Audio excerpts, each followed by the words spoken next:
Hello. Hi, everybody. How is everybody doing today? I hope you're having a wonderful day. The Aunties, we would like to greet you and say hello. Thank you for tuning in today. Today is Wednesday, June 12th, 2024, and we want to welcome you to today's live stream event. It's so great to see you all here. And just a reminder, we have all those wonderful messages and announcements throughout Indian country for you. So if you missed the announcements and you're just joining us now, you can always catch us on a rewatch on PowWows. We'd also like to thank Paul from PowWows.com, Native News Productions, for bringing us together today. And I'd like to bring on our co-host, one of the aunties here. Let's bring on April Cordova. Why don't you join us today and we can get our show started. There she is, April. Say hello. Hio Homitakiape, Ava Cordovi, Machiape, Malakota, and Pueblo. My Thama is Joseph Conquilla Cordova. My Ener and my cause, Patricia Crow Cordova. I'm sixth generation from Chief Red Cloud. I'm the owner-operator of Associates. I'm a mother, daughter, community member.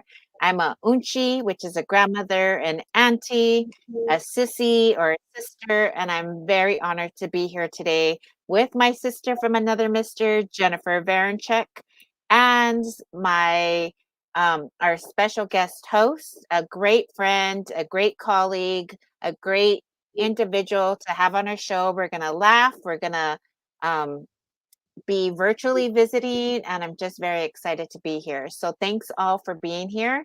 Back to you, Jen. Wonderful. Thank you, April. Okay, so we are going to start. I'm going to do a land acknowledgement, and then after that, April is going to do our opening prayer. So it's important to us as Indigenous people, first of all, to always acknowledge the land that we're on. And I did forget one thing that we're going to start this episode, which is we want to also for our friends that might be sight challenged, we just want to give a physical description of who we are. So while they're listening, they have an idea of who we are. So again, I'm Jennifer. I'm from the Tohono Nation. I'm wearing a purple shirt that has the name of my city, Kaneohe, and the zip code on it. I'm wearing purple beaded earrings, and I have gray black hair, and I'm also wearing glasses. And now I'll move into the land acknowledgement, which is I like to acknowledge the fact that I am on illegally occupied land. I'm living in the state of Hawaii on the island of Oahu in the city of Kaneohe in the community of Kahaluu. And I acknowledge that this is land that belongs to the Hawaiian Kingdom and that I am a guest on this land. And with that land acknowledgement and also the site description, I would like to pass it back over to April, where she will do our opening prayer. Ta'a, Jen. Ta'a, pila mayeye, gracias satiehet. Thank you, Jennifer. So as I give my description as well, I have short hair. It has blonde highlights to cover my grays because I'm getting older. I'm wearing some glasses. I have beaded pink earrings on with a white shirt and a floral with a floral pink design. So I am going to go ahead and open us up in a good way. And that way is by prayer. It's very important to me and the aunties to make sure that we start off in a good way, that by welcoming you, by starting with land acknowledgements, and also by starting off with a prayer. So I have some California white sage here that I harvested myself. And I'm going to go ahead and light it. And with that light, I'm going to shake it so there's no more flame, but it just is the smoke that's coming from it. I'm going to go ahead and smudge. Smudging means I'm going to use the smoke all around my body, my head, my eyes to see good things, my mouth to say good things, my ears to hear good things, and then just the rest of my body as I start this prayer. For those that don't pray, I just ask that you center yourself and um, think about your intentions for this programming. And we're just very thankful that you're here watching. Please let us know where you're checking in from in the comments, and we'll give you a shout out. But I'm going to go ahead and open with this prayer. Creator, we come to you today with open hearts and open minds, thankful for the many blessings that you provide us on a minute, monthly, second basis, from the ability to walk, talk, be here today, to laugh, to listen, to learn, and to visit. May you continue to watch over the individuals that are here, the individuals that are watching virtually. Continue to keep them healthy, wealthy, and safe, Creator. Thank you for the many blessings that you provide us already, from the ability to wake, to walk, to talk, to learn, to listen. To Creator, for all your many blessings. May the technology of today's events run smoothly and just let us have a great time visiting. Ta'a, I thank you, Creator, for all your many blessings. Ta'a, Pilamayaye, gracias, Setiehe, Ejona, Slay, Ejona, Slay, Ejona, Slay, Ejona, Slay. Amen. Thank you. So we're going to go ahead and bring our co-host back on, um, and talk to her, and as well bring our special guest on, the amazing, the beautiful, the handsome. If you know this guy is a big deal. He is turning pages and pushing open doors, maybe even kicking them in. But we have the beautiful, amazing Alton Naswood. Boo, boo. Doo-doo-doo. Yay! Thank you for that lovely introduction, Avriel and Jan. My goodness, you even had sound effects. That is amazing. I'm very glad to be here. Um, as you are doing, I'm going to describe who I am, what I'm wearing. I'm Elton Noswood. I'm wearing a teal shirt with a scarf and a beautiful native medallion that was gifted to me with some coral. My hair is shoulder length, straight, with some teal earrings that I'm wearing, and I have to wear reading glasses on top of my chubby cheeks. So hopefully my description was good enough, but just wanted to be able to acknowledge, those relatives that, may need those extra descriptions that are joining us. So very happy to be here. I'm going to formally introduce myself as I should in Navajo. Yat Esha Ya Elton Nazo Inshia Tohan Insha Tabaha Bashashin. Na kaidene ida shacheta nizani ida shanella dia yaudine inchla. What I did was I formally introduced myself in the Navajo language, as I was taught to do when I'm speaking with a group of people, of relatives, to establish relationships. And for some of you who may joined us a little early, there was a slide that had my clanships that people could see. And so just translating what I said is I'm of the Near to the Water clan, born for the Edgewater clan. My maternal grandfather's clans of the Mexican people, and my paternal grandfather's clans of the Tango people. So very happy to be here, introduce myself in that way. I am coming to you from Denver, Colorado, near the Rocky Mountains. As I was saying earlier, to the Aunties, that I love opening my door and just seeing the mountains there. They're just so beautiful, powerful, and majestic, always giving blessings and thanks for me to be able to be in this space and be honored to be on Cheyenne, Arapaho land as well. So very glad to be here for Pride Month. Happy Pride. Yay. We get a whole Yay! good, Very good. nice. So I'm really glad that you're here, Elton. I know I just saw Thank you, you. It Elton, just for seemed, being here. yes, yes, thank you. It seems like I just saw you not too long ago, but really, how long was it? It's like 3 months ago? It was in February, yeah. So I would say about 3 or 4 months ago when I was able to visit Okay. you in Oahu. I know. It was so beautiful. And I haven't been back to that restaurant deck I think it was Oh, yeah. called. But I had a friend that was staying right by there, and I kept going, let's try this one, let's try this one. But we went to different places. But I want to make it back to Deck. It was so beautiful there. So I'm really happy that you're able to join us today. We have all kinds of questions for you. Um, but really quick, if you can give us just a brief kind of like introduction of um, your professional background, and then after that, we'll just dive into the questions. Unless April, you have anything else that you'd like to say? No. Okay. Okay. Well, great. Well, great. Well, thanks for setting the premise for us to have this discussion. I was very honored when Averill reached out and said we would love to have you come on our show to speak in June for Pride Month, and so I thought it was a lovely time to be able to do that. Knowing both of you as friends and relatives, a part of my journey in life meant living in Los Angeles for about almost 15 years. And I think that's where our cause initially had met. We became friends. Jen, you were working with our youth, and I was like, oh, this is beautiful Native girl.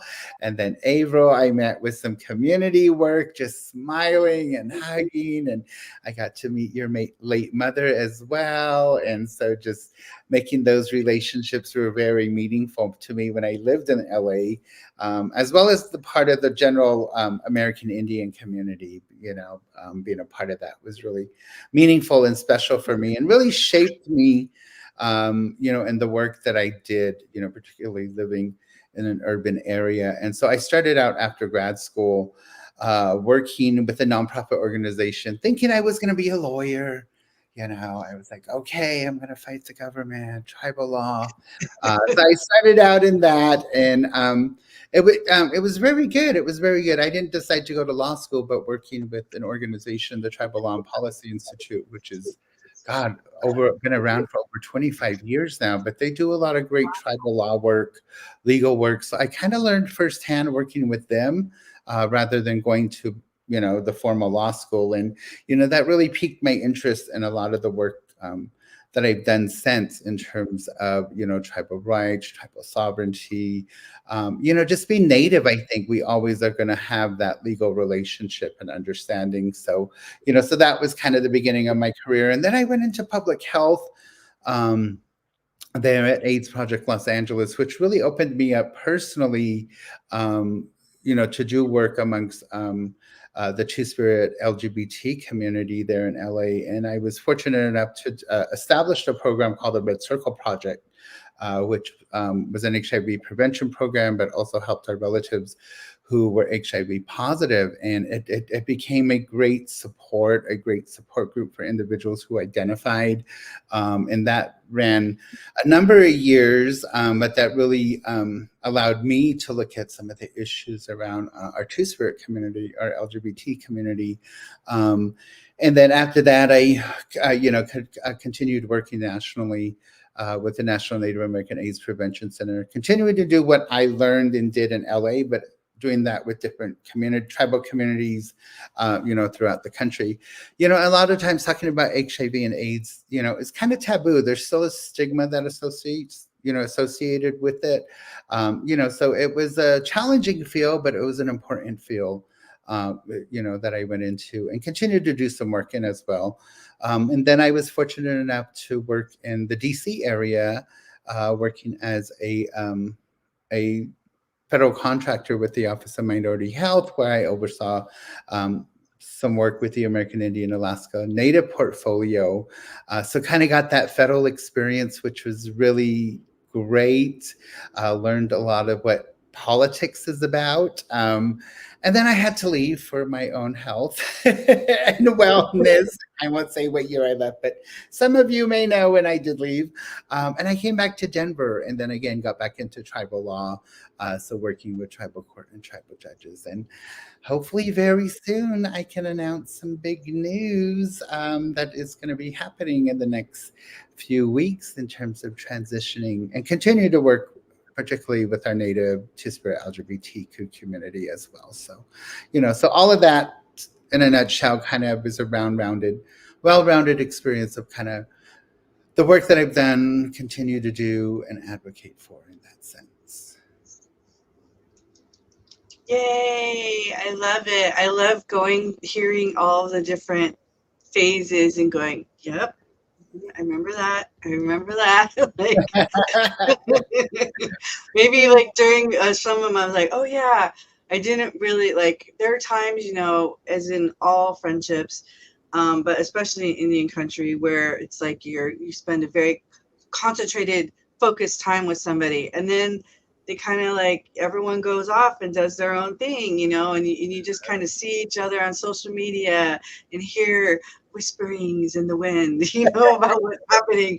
But then like you see each other again, and then so yeah, that was great. Thank you. I enjoyed hearing your history, and it brings to my mind Red Circle Project. We just talked about Red Circle Project like 2 or 3 episodes ago, which we mentioned it, and so yeah, Red Circle Project. Always, well, at the time, I'm sure you didn't know it, or maybe you did know it, but it was like you're creating a chapter in LA Native history, you know, Ah, and yeah. that's amazing. That's amazing to me. Like you started that, and it's like, it's not there anymore, but it's like it did something significant for that period of time. Mm. So that's beautiful. It's beautiful to me. Um, April, did you It have any it did. comments? I would like to. Yeah, I do want to say that it was significant in the time, not only for LA community, but there were individuals that were supported, that were heard, that were helped or assisted in many different ways, from somebody to talk to somebody to Mm. give them food when you guys had your monthly meetings, to feed them. Maybe it wasn't a meal that they had for a very long time. I don't know. I didn't attend, Yeah. but I know that the work that you did brought community together, or Mm, our spirits, relatives in the Los Angeles area, and started different things from being involved in the Pride walks. Other people are now doing that Mm. with their organizations. Um, as well as Elton, you were here for a really long time, 15 years, as you had stated, but bringing those communities together and putting them on the map in the Los Angeles area. I just want to say thank you for teaching me and helping me to understand what allyship is.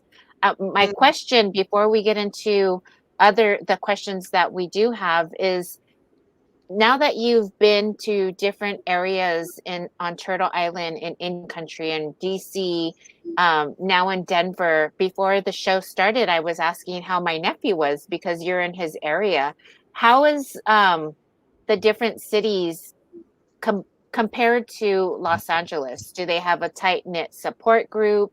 There will always be work, but what are your personal viewpoints of different areas, the Two Spirit areas of the different cities on Turtle Island?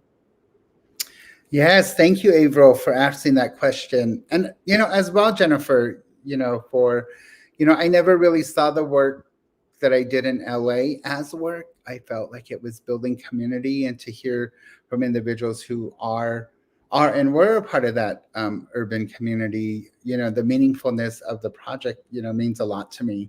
I was just growing professionally, in that space, but I think we provided a safe space and for understanding for individuals to know about the Native LGBT Two Spirit community. And it was during that time I learned about the term Two Spirit and that mm. identity, and even that understanding really empowered some of the relatives that came, the clients that came and received services in that way. So, it's often funny, when I visit LA, people remember the project, which is great.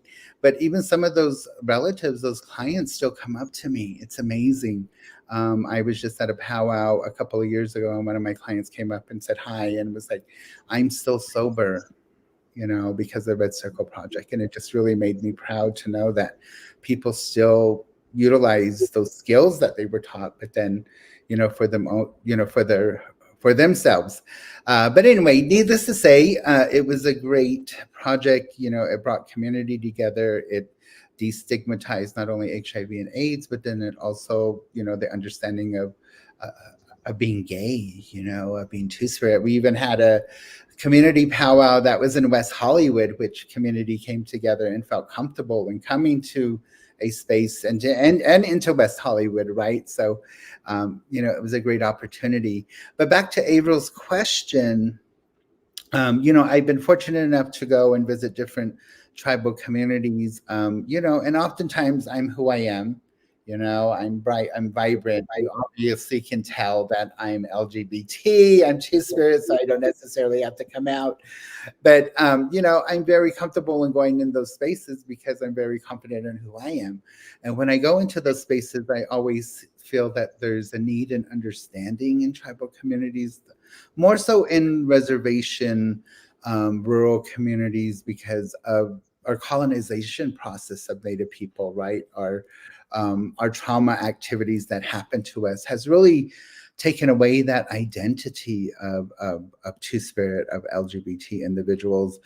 So I often challenge individuals to know, or if there's a term in their language for individuals that identify, because that kind of can develop some conversations within communities, right? Because to me, language is important. Language is powerful. If there was a term that was for individuals who were two-spirit Native LGBT, to me, that confirms that we existed in community prior to colonization. I mean, we don't just necessarily make up words, right?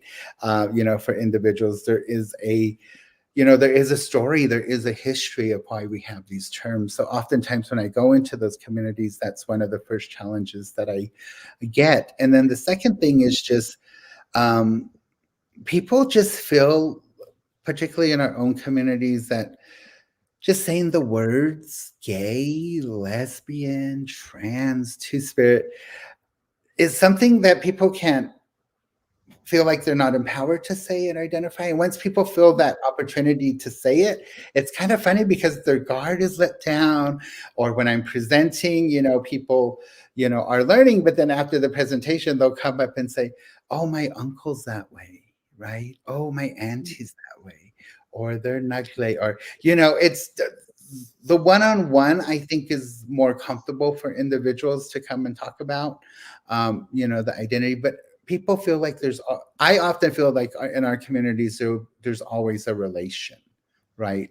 There's always that connectedness. So that's kind of how I see it. In urban areas, it's a very different experience as well. I feel a lot of the times that our two-spirit communities kind of tend to go to urban areas for whatever reason, for whether it's education, employment, most times because of acceptance, right? Services. So I see that a lot, and particularly working in LA, we had a lot of individuals who would move to LA, even though it was very expensive to live in LA. Somehow they thought, oh, I want to be fabulous, I'm going to live here. But to be honest, the social norms in places like LA, New York, you can be whoever you want, And I think that was comfort for individuals who were moving away from the trauma or from the violence or from the negativity per se. I'm just assuming, but a lot of those negative consequences of why they ended up in urban cities. So it's always interesting. And then on top of that, I think our community, we're one of the few minority communities that's very transient, meaning we go back and forth to the reservations or to the islands, right? Because, and I often say it's because of that connectedness that we have to place, to home. So people will oftentimes go back in that way. And we just want to make sure it's safe for people to go back to. So being able to go into communities, provide trainings, provide talking circles, those are important things to me. Thank you. Yes. I want to be mindful of our audience, and I want to give you an opportunity if you could you use the term two spirit, and maybe not everybody knows what that is. So if you can give us a brief explanation of what that term is, two spirit. Sure, Jan, and thank you. And thank you for allowing me to take a step back. I oftentimes feel, oh, well, people know it, but then, virtually sometimes that's hard. But yeah, I mean, even myself, as I mentioned, that's where, living in LA is where I learned of the concept and the definition and the understanding of the term and identity of Two Spirit. But Two Spirit was created in the 1990s by a group of elders, Native LGBT folks who were attending the International Two Spirit Gathering in Canada. And at the time, there became this discussion about empowering words and, identifying terminology that came from us, that identified us as a community, as a population. Because prior to that, there had been terms, used in anthropological studies and, even still used in sociology per se, that were very derogatory, and they weren't terms that we came up with. They weren't cultural terms as well, but they were terms like berdache, which is a French term which defined would mean a male prostitute or a kept boy. And these were terms that non-natives would use for us, thinking we were romanticized in a way. So at this gathering, the circle of folks started talking and saying, we need a term to describe ourselves. Not necessarily LGBT, because still those terms are colonized Western terms, right? And really something that was culturally associated with who we were and what we represented. So the term Two Spirit came about, and it's a translation of an Anishinaabe term to mean to have a feminine characteristics, feminine spirit, and a masculine characteristic and spirit in one's entity, right? So there was always a necessity for balance and understanding in your own gender identity per se. And so that's where that term was adopted, and it became widely and generally used. And so now the term is used by individuals who are Native, but then who also identify as well as LGBTQ. It's not a term necessarily to be appropriated by non-natives because there are cultural understandings and responsibilities that come with that term, right? So if you're a non-native and you're Two-Spirit, other Native Two-Spirits would ask you, okay, well, what's the cultural understanding you have? And you probably wouldn't necessarily not know, right? So I oftentimes say it's always that term is for Native individuals who identify.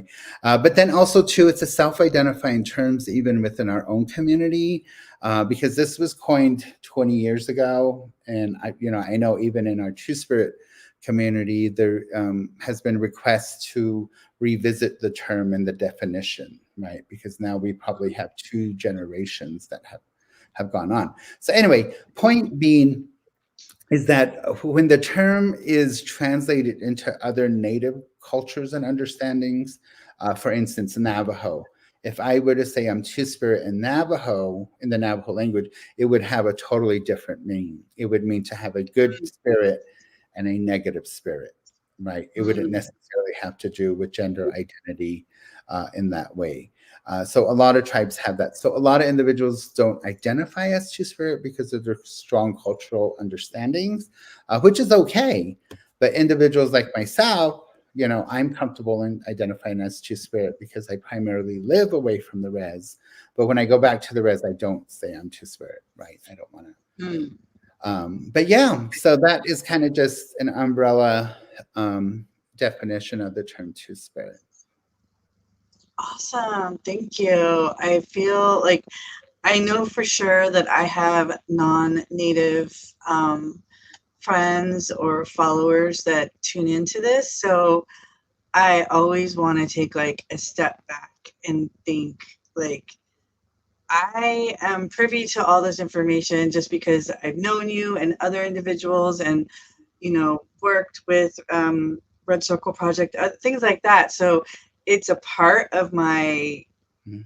life, and also as an auntie, as a Unci, as a Sissy, like I have friends and family members that also identify. And so I want to be a good ally. In fact, when we were preparing for the show, I used the word allyship. I was like, is that even a word? And so I had to like Google it, you know? And I was like, oh, it's perfect. That is exactly what we're doing. We're trying to be an ally for a group, but you are not a member of that group.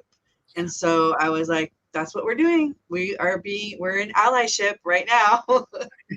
So And you thank are. you for that. Ally is a good word to use, but let's take a native spin to it. I often say, just be a good relative. What does it mean to be Mm, a good relative, right? Because we're taught those things, right? And so Mm, when you are a good relative, you already have that understanding when you meet two spirit folks, right? I mm, love Not that. trying Yes, to I do be, too. it's already ingrained in us, right? So yeah. yes, But both are the yes. same thing. Both are the same thing. So I appreciate that. Yeah, yeah. I love it. I like being I feel more comfortable being a good relative. That seems like, yeah, that's right. That fits us. Um, Averill, I feel like Elton has pretty much answered a lot of our first question, even though we didn't ask him it, our first official question that's on the list. Are you comfortable moving into your question, the second question? Sure. Thank you. And thank you for sharing that, Elton. I really appreciate it. I know that going to being, being relatives with you and being relatives with others, I've gotten a better understanding of being able to care for my relatives, whatever they may be, two spirit or not. So I appreciate the background and understanding that we can give to a wider audience so that individuals can become allies or relatives, and understand these terms that are on Turtle Island. Um, they may be saying it, but not understanding it. So I thank you for explaining that. Our you as Jen said, you answered our first question with that, but going into this to the next question, um, how has your upbringing on the Navajo reservation shaped your perspective on LGBTQ2 plus issues and advocacy? Wow, that's a good question. I have to think about living away almost 30 years ago. No, I'm just joking. No, it really influenced my own understanding. I was fortunate enough to be raised by my maternal grandparents at an early age, and they only spoke Navajo, and lived in a hogan with no running water, electricity. So those are my formative years. And as a part of that, my maternal grandmother was always very protective of me. And she would say, tease my cousins, like, leave him alone. He's special. He's that way. Mm, And it wasn't until I was older that I knew she saw that spark per se in me, of someone Mm, present and be nugle, right? And it's always interesting. It's always the female side that always has that connection, I think, most times.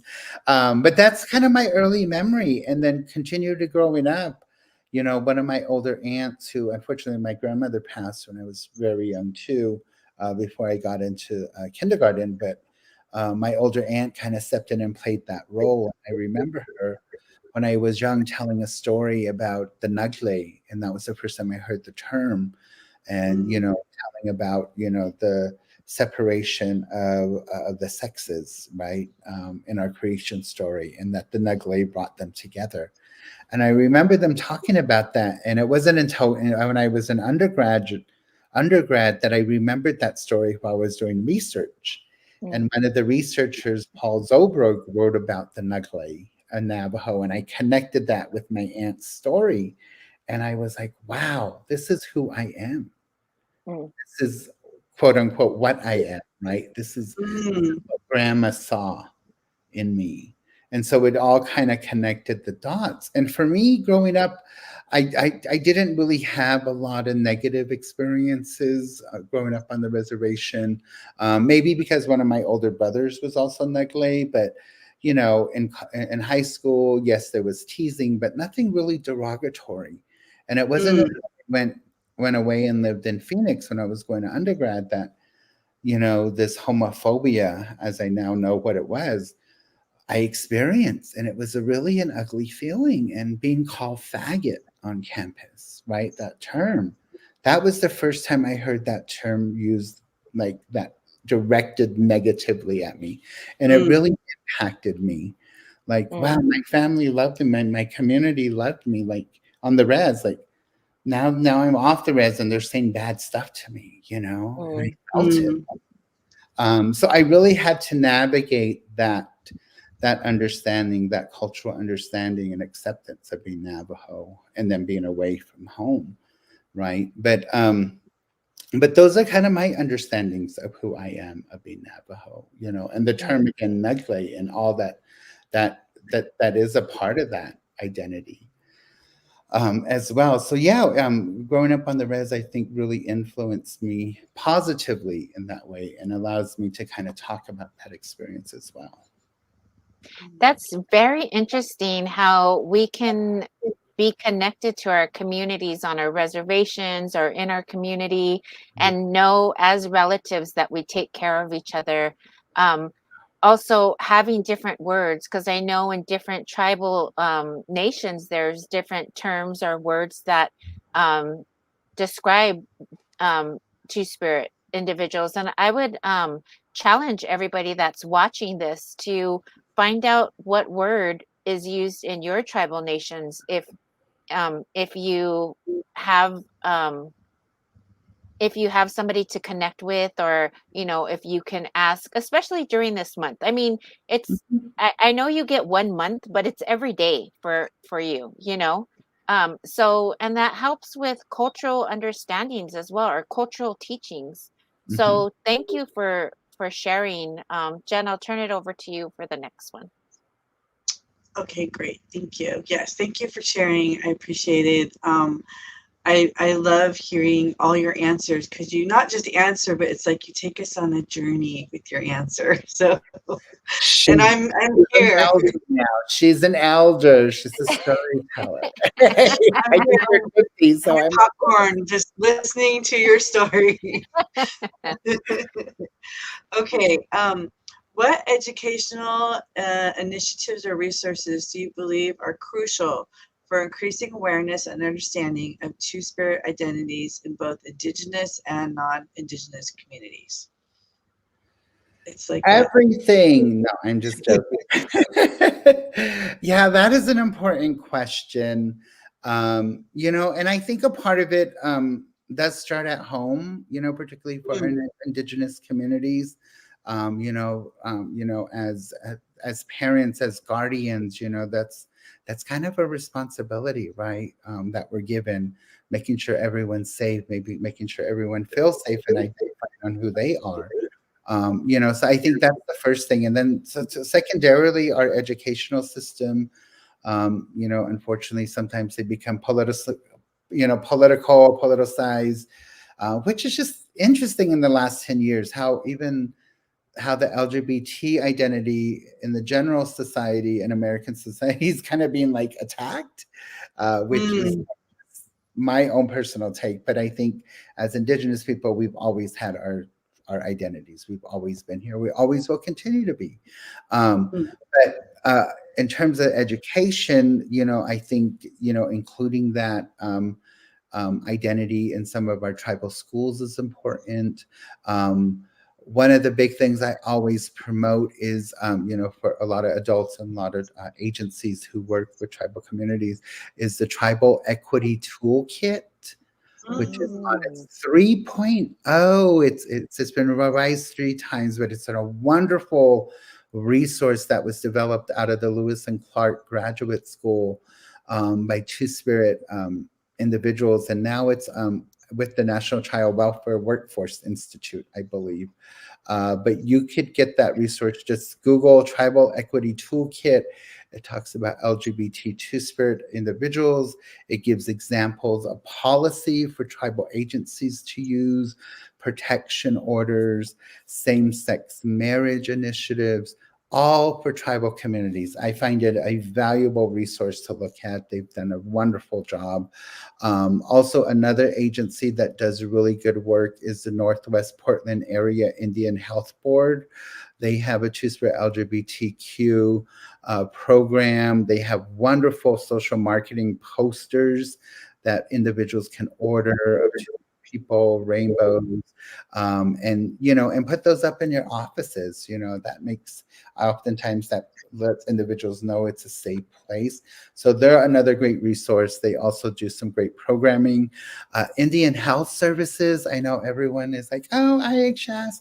Oh my God, IHS is doing some wonderful things. My good friend Rick Haverkate helps to lead a lot of the initiatives there around LGBT issues, around care, health and care. They run now what is called an ECHO program, which is kind of, I forgot what it stands for, but it's like this. They talk clinicians talk about cases that they may have, and they've developed one that's two-spirit specific, and then also one that's for our trans relatives specific, so they can get the best healthcare that they can. And it's great because these professionals and clinicians can log on and have those conversations confidentially, but then also with the support of others on how to work with our communities. So those are just a handful of different organizations or agencies that can provide some education as well. I'm also a part of the SWIC organization, which used to stand for Southwest Indigenous Women's Coalition, but they are good relatives too. So they decided to just name themselves SWIC with the acronym, so they're not gender specific, right? I applaud them for doing that. So SWIC also has an advisory council that has and does work around violence, victimization, so they're a great group as well to be able to access resources.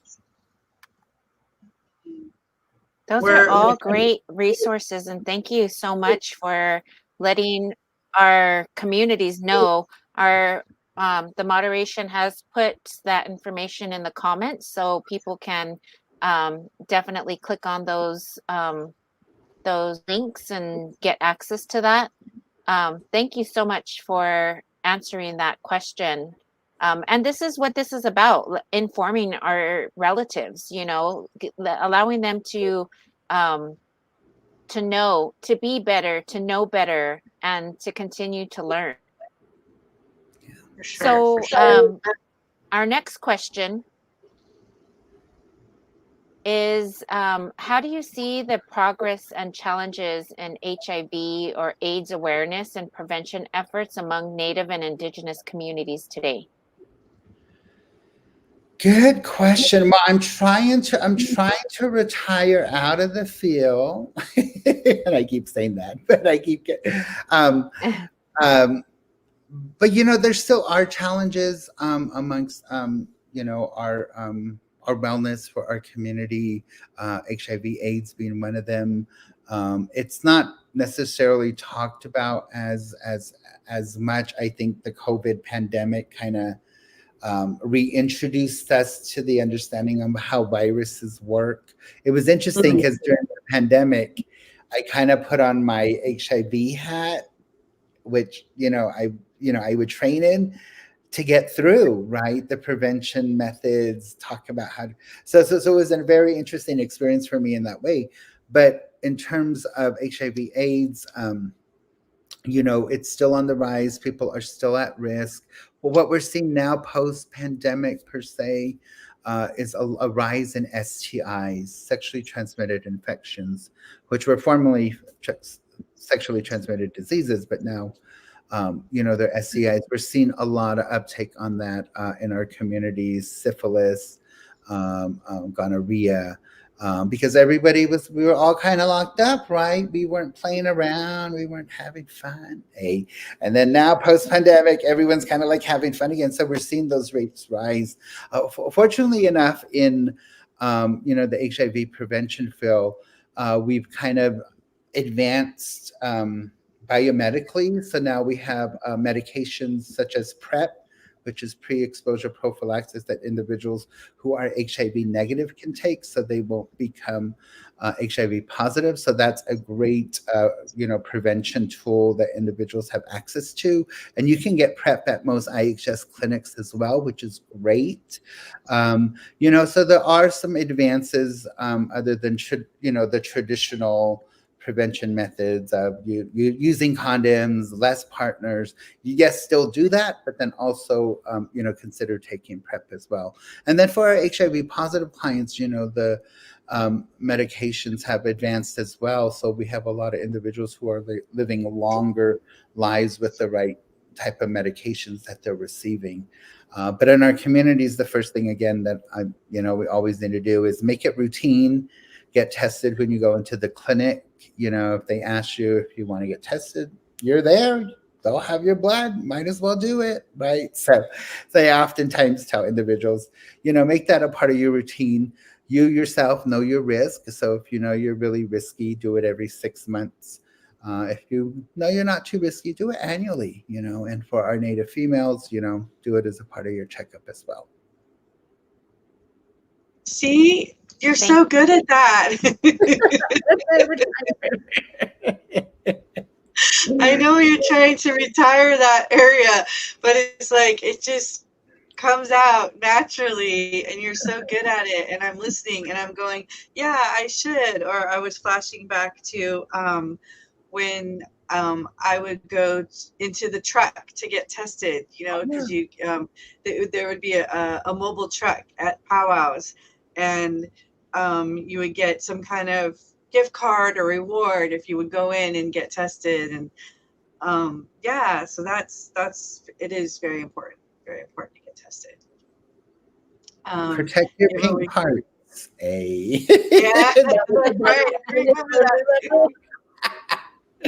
I remember we brought you into like a youth group to talk, probably you, Nyla, and this is a long time ago, and you were using terms that a lot of them had never heard in an educational sense, more of like, with their friends, like condoms and pink parts, and everyone's looking around like, can we say those things? Is that okay? April, were you going to say something? I'm sorry. I wasn't. No? Okay. Okay, so the next question is, what inspired you to pursue a career in advocacy, particularly focusing on the Two-Spirit and LGBTQ plus communities within Indigenous populations? What inspired this whole Wow. Some reflection time. I think just my experience, as we talked about earlier, of living in LA, being an educated native can be dangerous, right? So, but, becoming more aware, of some of the issues, that were, affecting particularly the LGBTQ community and not necessarily the Two-Spirit community. I felt that there needed to be some inclusion of us. So when I actually worked at AIDS Project Los Angeles many years ago, that was what I saw. And I was able to have that opportunity to have inclusion of our community, educate individuals about us. So I think that experience really propelled me to continue to do the advocacy. And then also my clients. I mean, just reflecting on some of the clients, and particularly those that may have gone on. I mean, these were some, and I hate to say, some down and out individuals, right? And they live those real lives and also be Native. They live some hard lives, but also be Native. And then Two-Spirit LGBT. I mean, that was probably some complex issues that were going on there. But then just bringing people together, having that chicken from Ralph's, which became a knowledge joke to this.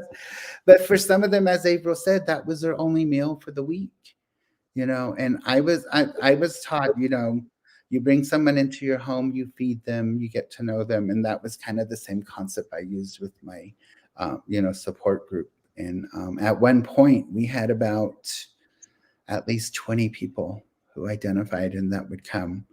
And then as a part of that, one of my really good memories of working there was that I would say about 80% of individuals who would come to our circle were houseless. They didn't have a place to live. And when I left, out of that 80%, I would say it was down about 30% because of that support gained, by being there. But then also me being the advocate that I was, I made connections with somebody that worked at the housing department in the county from a training day. And so getting to meet that person, I would refer clients, my clients, the Red Circle projects to her. And she was very helpful, but it was all through word of mouth and building those relationships, I think, that helped. And so that for me was one of the proud moments, to know that individuals got housing. And once a person got housed, everything else fell into place. Right. I mean, that's what I saw. And I think that was more so for our Native community, because, having a home, having water, having fire, those are essential. So giving that opportunity, I think, our individuals was important. Yeah, it's very like the hierarchy of needs. Once you have that stability, you have a roof over your head, then it's like now you can kind of relax and like flourish in all these other areas. But you can't do that when you're constantly worried about where am I going to sleep? Where am I going to get food? All of those things. So yeah, for sure. I understand what you're saying. I did want to call attention to some people that have been saying hello. So earlier we had Mel, who was shouting us out from New Mexico. There he is. And then we had Song Tree, who just learned about the acronym, the STI, which many of us know as STD, but now the new term is STI, sexually transmitted infections. Is that right? The I is infections? Okay. Because before it was diseases, STD, but now it's STI. Yeah. And I'm very proud to learn the new things. I'm always trying to learn the latest, learn the latest thing that's going on. No longer two spaces in between your sentences when you're typing. And then we have Sandra. Sandra's giving a shout out to the UCLA conference during the basketball tournament. Elton would always have a workshop going on. I did too. So we're trying to get him. And that's great. That's a great reminder, Sandra, for you to put that on there because I remember that. But doing educational things in spaces that are outside the classroom, I think people understand and get a little bit more and remember. So having that space, like at the basketball tournament, right? Because that was a part of the UCLA conference.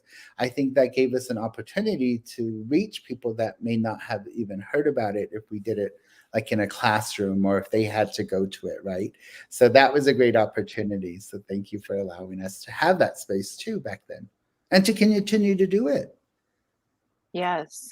I wanted to let you all know that those comments are coming from our Instagram live feed, which is being shown on Instagram Live. So I'm glad to have been able to post those. We also have another comment from our audience from Songtree, who happens to be my twin sister. So shout out to my sister for always supporting. She knows both of you and loves both of you. But one of the things she says is, with that question that was just asked, the the the next part of it, and she asks is, and how do you stay motivated to be on the front lines of advocacy, as it can be exhausting or exhausted? Yes. Hi, Santri. Thank you for being a good relative too. Good to hear from you. Um, it does become exhausting, but I think you got to find ways to self care for yourself Mm, as well. So take time for yourself.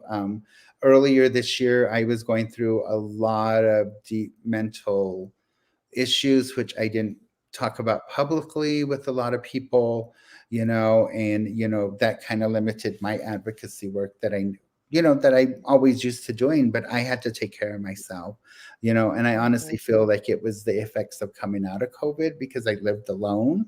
So I had to navigate on how to be an extrovert again, right? To understand some of these things that I felt during the pandemic, and issues that were brought up that I had to work through. So, finding that help, self help is important. But then also, staying focused and not saying yes to everything can mm, also help. Sometimes we're the only, we feel like we're the Boundaries. only ones getting on our soapboxes, we're the only ones being heard, or someone saying, oh, there goes that Indian again. We've all heard that. But oftentimes I always think, well, if I'm not here, then who's going to be here, right? So when you are in those spaces and you do feel a good sense of, of being an advocate, those are great. But when you don't, sometimes that means you need to step away, Mm, right? mm, Um, and it's okay to step away. And you need to be. I often say, how can you heal others when you haven't healed yourself? mhm, mhm, Right, and that becomes very apparent, even in advocacy, right? It's important to be mindful of those things, because if you're not, then you're like, okay, well, then what did I just do that for? Hey, just mm, kidding. But also, what keeps me going is to be able to have a voice for those that don't have a voice, right? mm. So, mhm, for sure. That is sort of going into the next question. But first, I know lots of people do a lot of work on the front lines, and that means taking care of yourself. And also, that leads into, how can people show up as a good ally? What are mm, some steps that people can take to become an ally? First, mm. take care of yourself. We want to make sure that you're good before you can help others. Yeah, yeah, do some self-reflection. We had that discussion earlier about the term ally. I like to use the term good Yeah. relative. How can we become a good relative? How can we continue to, support the community that we're talking about, the Two-Spirit LGBTQ community. A lot of the times it's just building those relationships, being open, with people, and being truly honest about who you are and who you accept, right? And always come back to your native roots, your traditional teachings, right? Caring for others, understanding for others. I think that's very different than a non-native kind of understanding and worldview. Is the acceptance and understanding. So that's also important, and then learn the terms, learn the language, right? Mm. Yeah. And wear your rainbow during June. Hey, just kidding. I know it's kind of controversial for the a lot of companies, that do things for Pride Month. And I bought into it because I got what is the name of that company? Actually, I'm not gonna say the name, but they make like soap and candles and stuff like that. And I was at the register getting what I needed, and then they're like, "You qualify for a free something." and I looked over and they had a soap called Love Always Wins. And I'm like, ah, that's for me. Love I always wins for love it. sure. And so when I was taking my shower today, I was like, not only like do I love it because love always wins, but also it was like rainbows and all of that for Pride. So I was like, this is my June special I soap love for the it. month. I love it. And we have a hello from Roberta Javier. She's saying hello to you, Oh Elton. yes. Hi, So, Roberta. Good to see you or see your message. Great. oh, she wants to, oh, Mel. Mel wants to know, can you share with us what inspires your passion for advocacy work? Well, first of all, that necklace is gorgeous. Hey, just Yeah, kidding. for sure.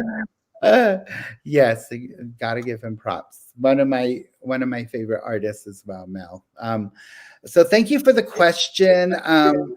What inspires my passion for advocacy work? Um, just knowing that that there's things that I know that could be better for our communities, Mm, things that I've experienced myself, um, and just sharing of stories because we all kind of have the same journey as people who identify as Native LGBT Two Spirit individuals, right?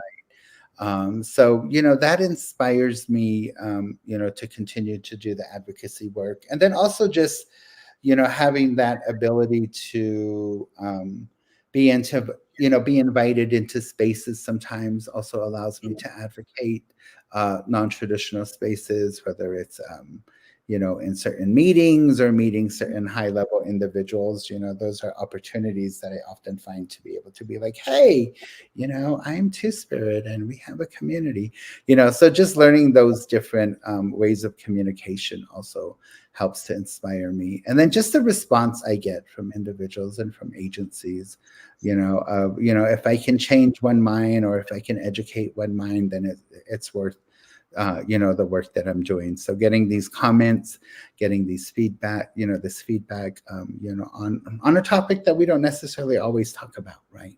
mm, Or have space to talk about in our communities. So those are important things. And being invited to, these virtual conversations too, that is a part of the work. So thank you. thanks for the question, Mel. We appreciate it. Um, our next question, can you discuss the importance of community support and representation for Two-Spirit and LGBTQ plus Indigenous people?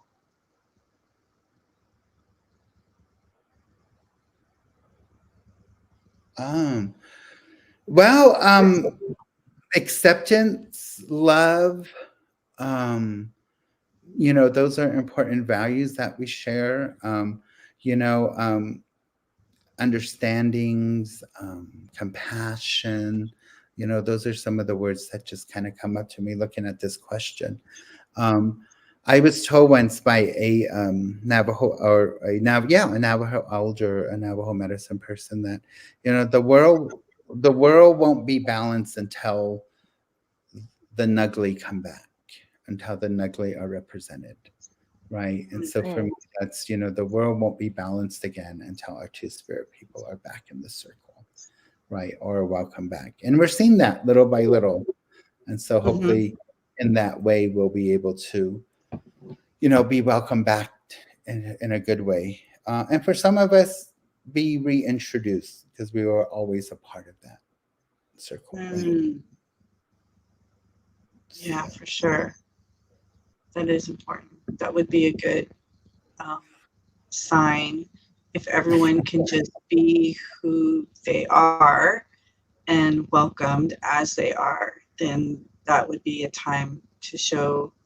That would be that would be a great time when that time happens. And we're getting closer. I think we're getting yeah. closer where everyone can just come as they are. Um, so, April, did you want me to ask this question?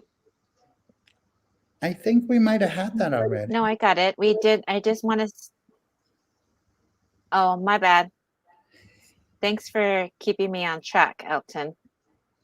And then that one too. The next question is, yeah, we did? Yeah. Sorry. Then this is the last question that we have is during Pride Month, what message would you like to share with young LGBTQ2 plus individuals, particularly those from the indigenous background? What a great way to end, in a way, this circle this afternoon, to really share what it is to be Two Spirit, to be Native in a world that we live to, for our young ones to know. Be fabulous, stay fabulous, is my message. Hmm. But don't take things for granted, if you Mm, will. List Because when you get older, you oftentimes reflect, oh, if I could have done this differently. So don't be one of those that would want to get older and say, oh, I could have done this differently. Yes, it's a part mm, of your journey, but just be mindful of your journey. mm, And just use culture, use family, chosen family, relatives as your support. Because, as that cliche term has become, things will get better. It does get better. Being here on this earth for over 50 years, I can honestly say that it does get better, and you'll find your way. But just continue to be prideful of who you are. very good. Thank you. Yes, for sure. All those things, everything you just said. um, yes, that was our last question for you. And thank you, Mel, for joining in the conversation, saying yes, great message, stay curious, continue to be adventurous, and be safe. And I love what you said, Elton, be fabulous. Yeah. Yes, be fabulous. Um, yes, okay, so we're getting ready to wind down here, or we are winding down. Thank you for joining us. We want to let all those that are listening, we want to let them know that our next show is July 18th, Thursday, July 18th, and it'll be the same time, so 12 p.m. Hawaii, 3 p.m. California. And I can't convert all the other times, but we will have more information available for everybody, and that people can rewatch this. April, can you let us know where people can rewatch this?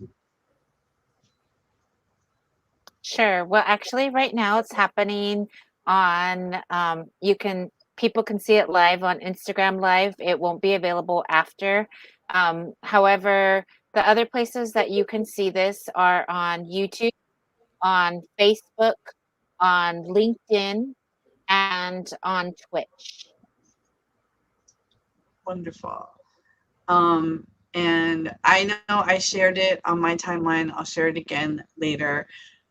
We are in the process of starting to store these. We're going to create a page where you can just go and see, guest Elton on this date, and click that episode and go down to another one, different people that we've had on. We were talking the other day. We've had some really great guests on our show. We've been very honored to have incredible guests.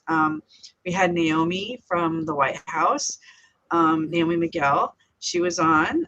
Yeah, so we've had incredible people. I mean, we've had a lot of other people too, but she was the first one that popped into my head. So, but yeah, so we want to start creating a location where people can go and just check it out, because we also have all these great side discussions all the time too. They kind of go off track like I'm going right now, but yeah, we want to be able to capture them. Yes, we have Song Tree again. Thank you, Alton, for being the leader you are. Mwah! She gave a kiss, so I gave one too. Thank you. April, what's next? The next thing is our closing. Elton, it was such a fabulous time to visit with you. Thank you for coming on the Sissies, Uncis, and Aunties live show. We look forward to always being in community with you. I'm always thankful for you because you knew my mom, and in a time of dire need, when I was traveling from South Dakota to New Mexico, I was tired, and you opened your house to me, and I always remember that, and I always remember the refreshing spa-like water that you had at your house, cucumber, mint, and water, which you shared with me. Which, summer coming up, everybody needs to hydrate. If you have water, let's take 3 big sips. Yes, And let's. thank you, Elton, for again always being a good relative from yourself. You are such a great advocate, a friend, a relative, and although we know you might want to retire, I always know who to turn to when I need those questions answered, or when I have um, individuals. I have lots of individuals that always ask me about you. I mean, people that I don't even know, like my sister Dawn from Return to Heart Foundation. I was in New Mexico last year for summer solstice, which this year is going to be virtual. But I was with my sister Dawn, Manuelita, and I was telling her, "Oh, we're going to go to dinner with some friends, Elton, and here you guys grew up together." It Yeah. was just so funny and exciting, and you've always been such a great support to me, and I just want to say ta'a pila mai gracias a tia. Thank you so much for supporting me and loving the show, and just supporting. I want to say thank you for the great work that you always do. So with that, I don't know, Elton, if you have any final words. Um, well, thank you. Thank you for allowing this time and this space, and for those virtually and those relatives that I do know that had joined us. Thank you for being here and for those very kind words. The advocacy continues. I will be going to the White House at the end of the month to participate in the Pride events there. So very honored to be able to be included in that space. So Yay. we'll see what happens. And, a lot of this, is a part of who I am. So I'm very happy to be able to share my experiences and my advocacy for those that may need it. And thank you both, my sisters, for your continued work, for the work that you do in your own communities.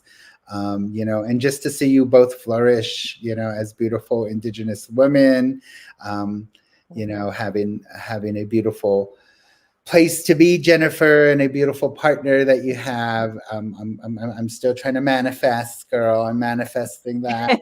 Me too. It's Me been a too. while. And April, you being in Unci and seeing the little ones grow up, I know they will be good relatives as well, and your beautiful daughter, continue providing for your family in that way. And that's just what it's about, being community, being understanding. And, I'll always be the crazy auntie. So feel free to reach out to me. But other than that, virtual world, thank you. Happy Pride. Be a good relative. Thank you. Yes. Happy Pride, everybody. Yes, happy Thank you for Pride. watching. And until next time, we'll see you July 18th. All. Thank you all. All right. Bye.